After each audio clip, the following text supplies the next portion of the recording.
전 초등학교 때 만약 이 정도까지 된다 그러면 진짜 장담컨대 중학교 가서 시험을 못 볼래야 못 볼 수 없다고 생각합니다. 제가 보면 중학생들 중에서 스스로 자기 공부에 나 있는 구멍을 찾을 줄 아는 아이들 20-30%가 안 됩니다. 이 습관만 들여도 최소 상위 20-30% 안에는 들어갈 수 있다 말씀드릴 수 있겠습니다.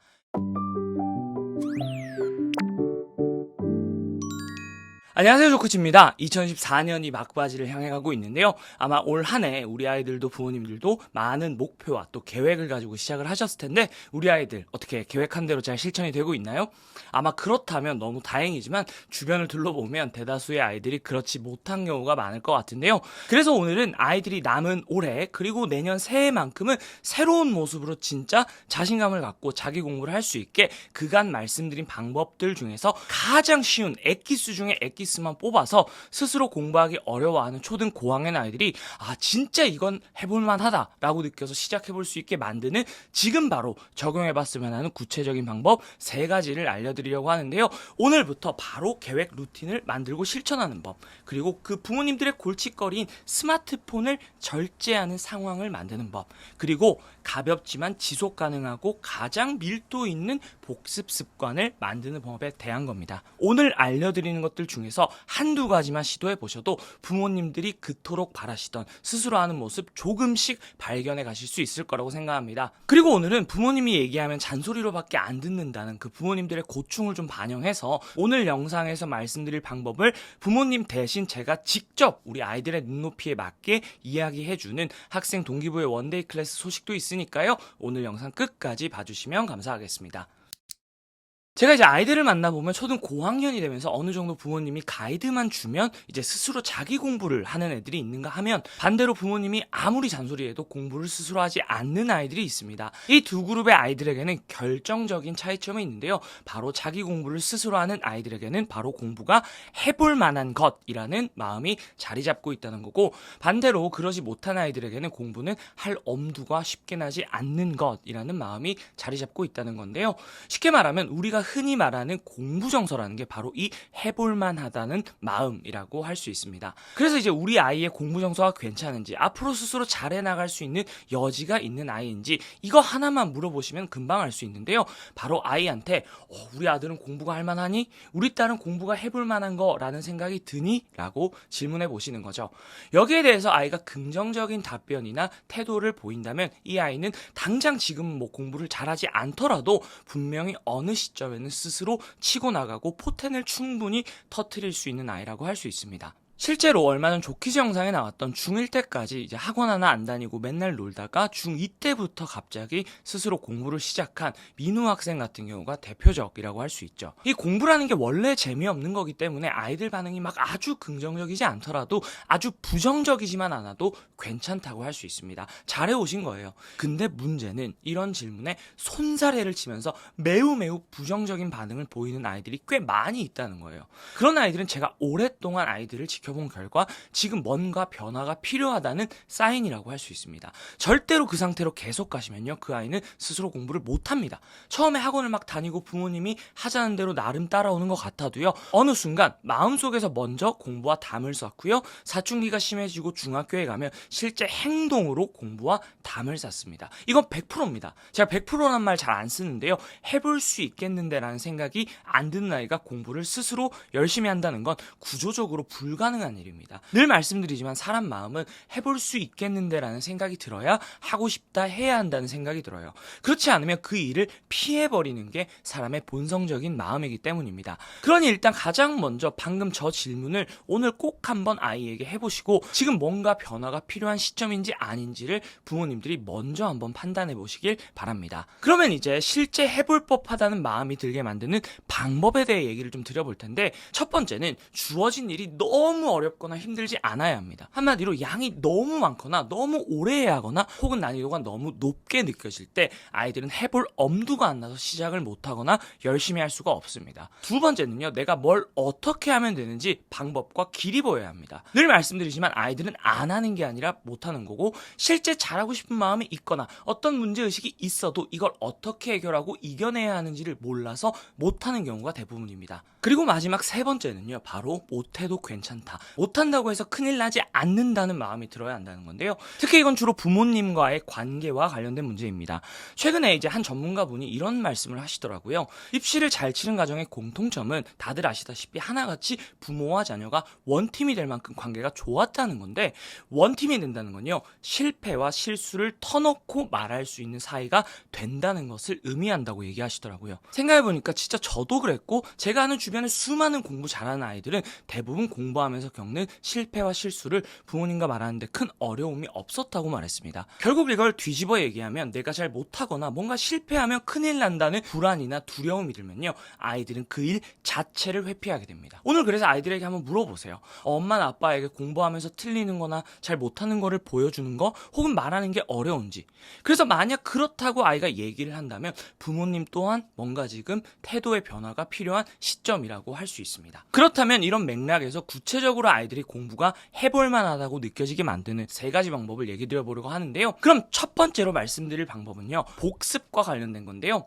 이제 많은 아이들이 초등 고학년, 중등을 지나면서 다른 과목도 마찬가지지만 특히 수학이나 영어를 어려워하고 포기하게 되는 대표적인 이유가 있습니다. 특히 수학이나 영어 같은 과목은요, 일종의 나선형 구조를 띈 과목이라고 할 수 있습니다. 한마디로 이전 학기, 이전 학년 내용이 그 다음 학기, 그 다음 학년에 연계가 되고, 만약 내가 이전 학기, 이전 학년 내용에 구멍이 생기면 계속 그 구멍이 누적되면서 결국 어느 순간에 너무 비어있는 구멍이 많아서 뭘 새롭게 배워보거나 공부하려고 해도 그 구멍들에 발목이 잡힌다는 거죠.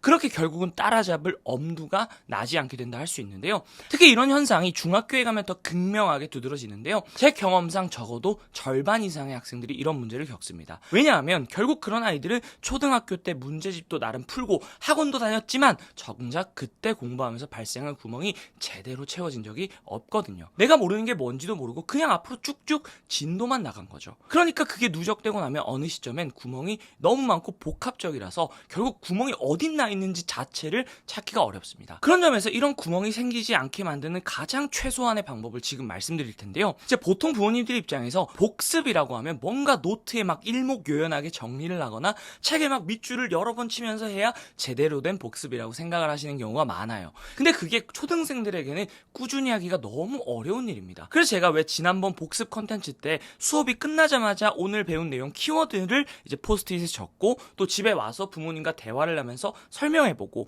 또 빠진 부분을 백지복습해보자고 말씀드렸는데요. 이제 물론 그렇게 하면 너무 좋겠지만 어쩌면 그 또한 어떤 아이들에게는 되게 어렵고 엄두가 나지 않는 일일 수도 있겠더라고요. 그런 점에서 저는 아이들 입장에서 가장 해볼 만한, 그래서 지속 가능한 복습 방법이 꼭 수업 시간 끝나고 바로가 아니더라도 하루 중 언제가 됐든 그날 배운 내용을 꼭 포스트잇 한 장에만 요약 정리해보는 습관을 가져보자고 권해보고 싶은데요. 한 시간에 한 장 정리하면 뭐 참 좋겠지만 그마저도 어려운 애들은 처음에는 진짜 하루에 한 장 딱 해보자고 얘기해주세요. 그리고 부모님들은 여기에 대해서 얼마나 복습을 잘했는지 보다 그 행동을 한 것 자체에 대해서 의미부여를 해주고 인정과 칭찬 같은 긍정적인 피드백을 해주셔야 합니다. 그리고 여기서 중요한 게 부모님들이 이걸 해보자고 말씀하실 때 꼭 너무 길지 않은 수준으로 기한을 두어야 한다는 건데요. 이거를 이제 아이들 입장에서 앞으로 뭐 매일 혹은 영원히 해야 된다고 생각하면요, 엄두가 잘 안 납니다. 부모님들도 운동이든 다이어트든 뭔가를 시작할 때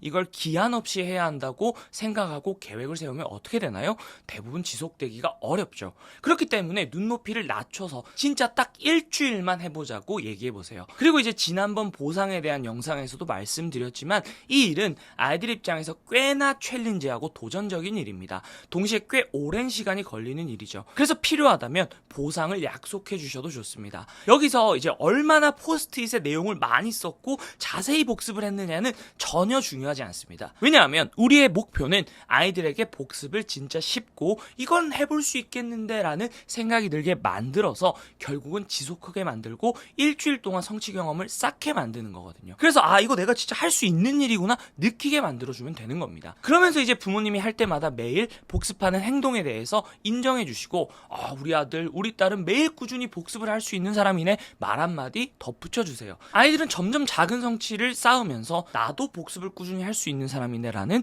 정체성을 만들게 되고 그 부모님의 피드백이 그런 정체성을 강화하게 되죠. 그리고 다시 그 정체성이 복습이라는 행동을 반복하게 만들면서 자연스럽게 습관을 만들어가게 됩니다. 그래서 실제로 제 조코칭 컨텐츠를 본 온 초등학교 2학년 친구가 이렇게 매일 포스트잇 정리를 시작을 했는데 그때마다 부모님이 또 교환일기로 긍정적인 피드백을 남겨주시면서 이제는 부모님이 시키지 않아도 100일이 넘게 스스로 복습 습관을 들여가고 있다는 소식을 한 어머님이 전해주셨는데요. 결국 아이들이 이렇게 자발적으로 움직이려면요, 아이들 입장에서 해볼 수 있겠는데 라는 생각이 들면 됩니다. 그러면 아이들은 해요. 그리고 만약에 이게 어느 정도 된다, 그래서 뭔가 복습 전략에 있어서 아이가 조금 더 챌린지한 게 필요하다, 그럴 때는 이제 직접 공부한 걸 꺼내보는 전략을 두 번째 스텝으로 취해보면 되는데요. 이제 보통 그럴 때 많이 쓰는 게 백지복습이죠. 이제 저뿐만 아니라 많은 전문가들 또한 어릴 때부터 백지복습하는 습관을 들여주면 좋다고 말하는데요. 이 큰 종이를 어떻게 채울지도 모르겠고 어려우니까 잘 안 하게 돼요. 특히 아이들이 백지복습을 많이 어려워하는 게 아무런 틀 없이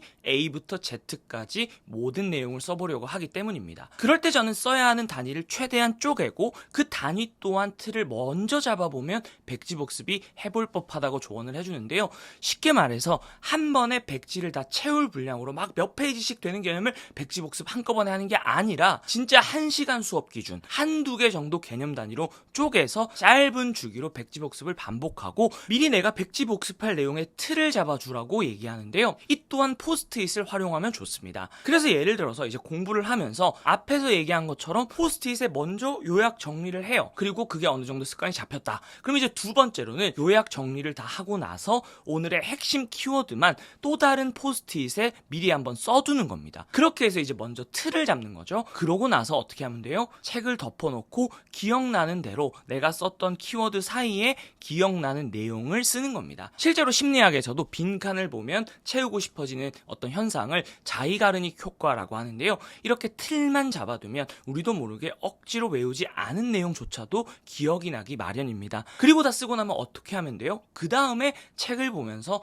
빠져있던 내용을 이렇게 이제 좀 다른 색깔로 채워보는 거죠. 그러면 내가 여기에 구멍이 나 있었구나 인지를 하게 되고 그게 아이들 입장에선 내가 몰랐던 거라는 걸 알게 되는 거죠. 전 초등학교 때 만약 이 정도까지 된다 그러면 진짜 장담컨대 중학교 가서 시험을 못 볼래야 못 볼 수 없다고 생각합니다. 제가 보면 중학생들 중에서 스스로 자기 공부에 나 있는 구멍을 찾을 줄 아는 아이들 20-30%가 안 됩니다. 이 습관만 들여도 최소 상위 20-30% 안에는 들어갈 수 있다 말씀드릴 수 있겠습니다. 결국 아이들이 공부에 엄두가 안 나는 이유가 아까도 말씀드렸지만 공부를 하면서도 본인이 어디 구멍 나 있는지를 못 찾아요. 뭐부터 공부해야 할지를 모르는 거죠. 그러니까 진짜 아이들을 위해서 좀 부탁드리는데 아이들한테 엄두도 안 나는 수학, 영어 막 선행 무리해서 들이밀지 마시고 기본적인 이런 습관부터 잡게 해주세요. 선행을 하지 말라는 게 아니에요. 중요한 것부터 먼저 제대로 하자는 거죠. 그래야 아이들이 방법을 아니까 해볼만 하다는 생각을 가지고 계속 열심히 해나갈 수 있게 돼요. 물론 이제 방금 말씀드린 이 두 번째 포스트잇 백지복습도요. 먼저 이제 포스트잇 요약 정리하는 습관이 충분히 연습돼야, 이걸 되지 않고 하면 또 이건 아이들에게 엄두가 안 나는 일이 되니까 꼭 단계를 밟아주셔야 한다는 것도 잊지 말아주시고요. 그럼 이제 두 번째입니다. 많은 분들이 고민하시는 스마트폰과 관련된 내용인데요. 부모님들이 매일같이 스마트폰 그만하라고 잔소리를 하시지만 아이들은 부모님 말씀 듣는 둥 마는 둥이고 그러면서 스마트폰 때문에 좋았던 부모-자녀 관계마저 틀어지는 경우가 많죠. 그래서 꽤 많은 부모님들이 아이들이 스마트폰 사용에 대한 문제의식 자체가 없는 것 같다. 어떻게 생각을 바꿔줘야 할까요? 하소연을 하시는데요. 하지만 제가 아이들을 직접 만나보면요. 아이들도 스마트폰에 대한 문제의식이 전혀 없는 게 아닙니다. 그 철없을 것 같은 사춘기 중학생들도요. 자기 문제점을 적어보라고 하면요. 대부분이 스스로 이렇게 휴대폰 사용에 문제가 있고 그걸 해결하고 싶다고 말합니다. 그럼에도 아이들이 스마트폰에서 벗어나기 어려운 가장 큰 이유는요. 결국 사실 어른들도 마찬가지지만 스마트폰을 절제하는 것 자체가 매우 어렵고 힘들기 때문입니다. 아이들에게 어른들도 어려운 의지를 바꾸길 기대하는 것보다요. 의지대로 되지 않는 걸 이겨내도록 도움을 주셨으면 좋겠어요. 그리고 실제로 많은 부모님들이 사춘기 아이들의 휴대폰 사용량을 줄이는데 도움이 되었다고 말씀해 주신 방법이 한 가지 있는데요. 예를 들어서 이런 거죠. 1시간을 부모님에게 휴대폰을 맡기고 이제 사용하지 않으면 용돈을 시간당 500원이든 1000원이든 500원이든 주시는 겁니다. 그리고 이제 2시간째부터는 금액을 조금 더 올려서 1,000원이든 1,500원이든 주시는 거죠. 3시간째부터는 뭐 조금 더 올리고요. 그런 식으로 해서 그날 하루 동안 내가 스마트폰 사용을 부모님에게 맡기고 절제한 만큼 보상을 주시는 겁니다. 그러면 아이들 입장에서 그날 상황에 따라 내가 1시간이면 1시간, 2시간이면 2시간 해볼 법한 수준에서 스마트폰 사용을 조절하게 됩니다. 그리고 그렇게 스마트폰을 맡기고 나면 어떻게 될까요? 먼저 일단 손에 쥐거나 책상에 올려놓고 막 절제하려고 하는 그 시험을 받는 상황에 맞닥뜨리지 않게 됩니다. 동시에 내가 뭔가 이제는 그 시간에 혼공을 하든 복습을 하든 생산적인 것을 할 수 있는 상황이 만들어지죠. 그리고 실제 그렇게 복습을 하고 나면 내가 오늘은 뭔가 생산적이고 의미 있는 것을 했구나 하는 성취감을 느끼게 됩니다. 그리고 거기에 용돈이라는 보상까지 얻게 되죠. 한마디로 아이들 입장에서 완전히 뭔가 의지를 바꿔야 한다기보다는 해볼만 하다는 마음이 들게 만드는 식으로 절제를 시작할 수 있게 도와주는 건데요. 그리고 거기에 대해 보상을 주면서 그 행동을 강화하는 겁니다. 이렇게 해서 결국 스마트폰을 절제할 수 있는 사람이라는 그 자신감, 정체성이 생기면요. 아이들은 그때부터 본인의 목표의식이 생겼을 때 진짜 스스로 스마트폰 사용을 절제할 수 있게 됩니다. 물론 이 방법은 아이가 부모님과 관계가 좋거나 또는 부모님의 권위가 잘 유지돼서 아이가 부모님의 통제에 잘 따른다면 해당 사항이 없으실 수도 있는데요. 이 또한 나중에 아이가 중학교에 가서 부모님의 통제를 벗어나서 이제 부모님 뜻대로 통제가 안 될 때가 오면 사용해 보실 수 있는 방법이니까요. 기억해 놓으시면 좋을 것 같고요. 그럼 이제 세 번째는 바로 가장 중요한 이 하루 전체를 바꾸는 계획 실천과 관련된 건데요. 이 부분은 제가 자주 말씀드린 내용이기도 합니다. 가장 빠르게 변화를 가져오는 방법이기도 하고 여전히 또 시도를 못 해본 가정이 많으실 것 같아서 다시 한번 정리해서 말씀드려 볼 텐데요. 세 번째 방법의 결론부터 말씀드리면 이불 개기가 됐든 일어나서 5분 독서하기가 됐든 아이들 입장에서 아주 쉽고 해볼 법한 일을 아침에 일어나서 할 작은 목표로 세워야 한다는 건데요. 근데 이 작은 목표는요, 아이들의 일상 전체를 바꾸는 강력한 힘을 가지고 있습니다. 실제 이게 며칠 전에 한 학생이 플래너를 쓰고 나서 적은 건데요. 아이들 스스로도 이렇게 이불 정리의 힘이 강력하다고 말합니다. 왜 이 작은 목표가 아이들의 일상을 근본적으로 바꾸게 되는 걸까요? 예를 들어 볼게요. 아이들이 뭐 대여섯 가지의 일을 해야 해요. 보통 부모님들 어떻게 하시나요? 이거 언제 끝나니? 이거 언제 다 할 거니? 하나하나 부모님이 챙겨서 그 일을 하게 만듭니다. 그럼에도 아이들을 잘 하지 않죠. 그래서 부모님들은 어떻게 하세요? 그래도 오늘은 알아서 하겠지 믿고 꾹꾹 참고 계시다가 밤 9시쯤 되면 이제 폭발을 하십니다. 근데 문제는 그게 서로 아이에게나 부모님에게나 너무 불쾌한 일이고 결과적으로 아이들의 주도성을 빼앗는 일입니다. 근데 지금 이렇게 하나하나 챙기고 잔소리하는 상황을 보면 결국 해야 할 일이나 숙제를 안 해서 더 화가 나고 불안한 사람은 부모님이라고 아이들한테 얘기해 주는 거고 결과적으로 그 일의 사장, 주인이 부모님이라고 얘기하고 있는 것과 다르지 않은 겁니다. 그렇기 때문에 늘 말씀드리지만 이 일들을 아이들이 스스로 할 수 있게 만드는 장치가 필요해요. 그리고 그 대표적인 장치는 바로 플래너라고 할 수 있죠. 왜냐하면 플래너를 쓴다, 플래너를 체크한다는 말 안에는 결국 이 대여섯 가지의 일을 스스로 한다는 의미가 포함된 거니까요. 그러면 결국 다시 본질은 부모님들의 목표가 아이들이 해야 할 일을 하나하나 잔소리하면서 챙기는 게 아니라 플래너를 쓰게 만드는 거. 그게 핵심이라고 할 수 있죠. 이 플래너 또한 어떤 아이들 입장에서 매우 어렵고 힘든 일일 수 있습니다. 그래서 이건 해볼 수 있겠다 느끼게 만들어줘야 되죠. 그러면 플래너와 비슷한 기능을 하지만 플래너보다 더 쉽게 할 수 있는 장치를 만들어줘야 돼요. 그게 뭐예요? 제가 늘 말씀드리는 3가지 체크리스트인 겁니다. 그리고 그 내용은 이불 개기, 물 마시기, 신발 정리하기처럼 진짜 너무너무 쉬워서 이거는 진짜 해볼만 하겠다 생각이 드는 일이어야 합니다. 이게 별거 아닌 것 같은데요. 이 작은 성공이, 작은 성취가 오늘 하루 동안 그 다음 성취, 그 다음 성취를 만들어낼 원동력이 됩니다. 그렇게 되면 아이들이 직접 눈으로 이 성취감을 시각화해서 느끼면서 이걸 습관화해 나가요.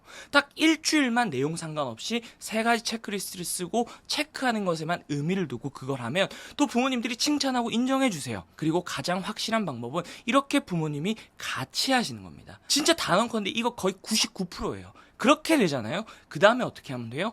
체크리스트가 일주일 동안 쓰였고 이제 플래너를 좀 써야겠다. 그러면 2가지 방법이 있습니다. 첫 번째는 이제 체크리스트 3가지 중 1가지로 뭘 넣으면 돼요?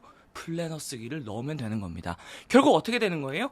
체크리스트를 쓰고 피드백한다. 이건 곧 플래너를 쓴다, 플래너를 피드백한다가 되죠. 그러면 결국 체크리스트는 게 뭐가 되는 거예요? 대여섯 가지 일을 내가 스스로 한다가 되는 겁니다. 마치 도미노처럼 쫙 다 연결된 거죠. 근데 이마저도 어려울 수 있어요. 체크리스트에서 플래너로 가는 게 난이도가 아이들 입장에서 확 뛰는 걸 수도 있거든요. 그럴 때 어떻게 하면 돼요? 체크리스트 내용을 지금까지 썼던 그대로 플래너에 옮겨 쓰는 겁니다. 아이 입장에서 쓰던 내용을 그대로 쓰는 곳만 바뀌는 거니까 해볼 만한 일이죠. 근데 그렇게 해서 플래너를 쓰잖아요. 그때부터 어떻게 하면 돼요? 하나씩 하나씩 해야 할 일을 구체적으로 추가해 나가면 됩니다. 사실 여기까지 습관이 되잖아요. 그러면 대부분의 아이들은 부모님이 시키지 않아도 스스로 플래너 내용을 더 구체화해 나갑니다. 왜냐하면 이제 나도 방법을 알았고 이렇게 계획을 세웠고 실천했을 때 드는 그 성취감을 아이들도 느꼈거든요. 그러면 더 잘 쓰고 싶은 마음이 들고 그렇게 자기 스스로 계획을 더 발전시키고 구체화해 나가게 됩니다. 그래서 이제 정리를 해보면 결국 아이가 해야 하는 일이나 공부를 스스로 하게 만들기 위해서는 체크리스트라는 장치, 또 이불개기 같은 즉각적인 성취를 느낄 수 있는 내용에서부터 시작하는 게 결국 자연스럽게 플래너 쓰기와 스스로 해야 할 일 주도적으로 하기와 같은 우리 부모님들이 원하는 결과에까지 도달하는 방법이라는 점 다시 한번 말씀드렸고요. 이 중 한 가지만 시작해보셔도 분명히 아이들의 일상은 달라질 겁니다. 오늘 바로 시도해보시고 딱 일주일만 우리 아이가 믿고 해볼 수 있게 기회를 주세요. 그런데 제가 오늘 이렇게 또 말씀드리면 어떤 분들은 부모님이 얘기하면 잔소리로만 들어서 시작할 수 있을지 모르겠어요 생각하시는 분들 계실 텐데요. 그래서 이제 지난번 쇼케이스 영상에서도 말씀드렸지만 제가 오늘 말씀드린 내용을 우리 아이들에게 제가 직접 아이들 눈높이 맞춰서 재미있게 전달하는 학생들을 위한 줌 라이브 디넵 원데이 클래스 시간을 준비해 봤는데요.